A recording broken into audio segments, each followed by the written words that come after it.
I've been talking about this all morning. Two Republican congressmen under investigation, believe it or not, for holding a non-functioning ceremonial rifle in this photo.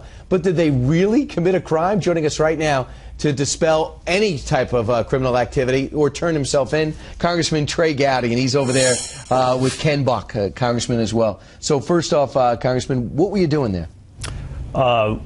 Visiting a colleague in his office, and it never dawned on me I would need a legal defense fund to visit a colleague in his office. You know, Ken's a former state and federal prosecutor, and he did everything that you're supposed to do to get permission. And as I look at that photo, the real crime is the suit that I have on, more so than the holding of an inoperable gun after you receive permission from law enforcement. So I can't dictate what's going to become news and what's not, but Ken got every form of permission you can possibly get. The gun is inoperable, and I think it was cleared up yesterday afternoon that we did not break any rules. But having said that, Brian, the chief of police in the District of Columbia is a wonderful, wonderful person. Gotcha. And I have full confidence if she were to look into it, that she would do the right thing. And if I messed up, I need to be held accountable like everyone else.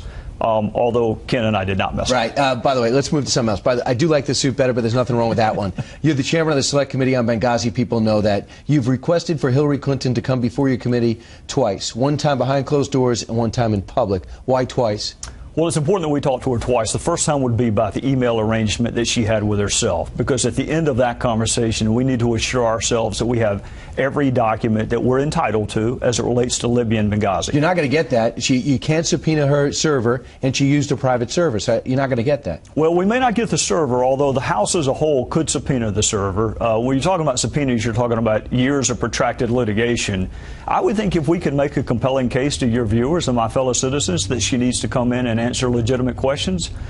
There are lots of ways to get people to come in. A subpoena is one, but making the case publicly is another. Right. So you want to go behind closed doors because you could get more time behind closed doors, and essentially in a public hearing setting, when she made a similar statement, what difference does it make? You get 10 minutes each, and everybody on the committee does. You get 10 minutes, and if you really want to dive deep into any issue, and I'll give you, for instance, we've had 20-some-odd transcribed interviews since January with witnesses. They have not been public hearings. I think, you know, the downside is you don't get to see the interviews. The upside is you get much more information in a private interview. Can I say this, and we're up against a hard break here, but have you gotten things in those meetings that have moved this story forward? Yes, sir. We are interviewing people that have never been interviewed before and getting documents that have never been. Has Hillary Clinton gotten back to you? She has not, but her lawyer's been good about getting back, and she has until May 1st. And the deadline is May 1st, and we'll find out. Yes, sir. You expect her to say yes? I expect the negotiations to be ongoing. Right. I think she'll come twice, but I hope she will. Right.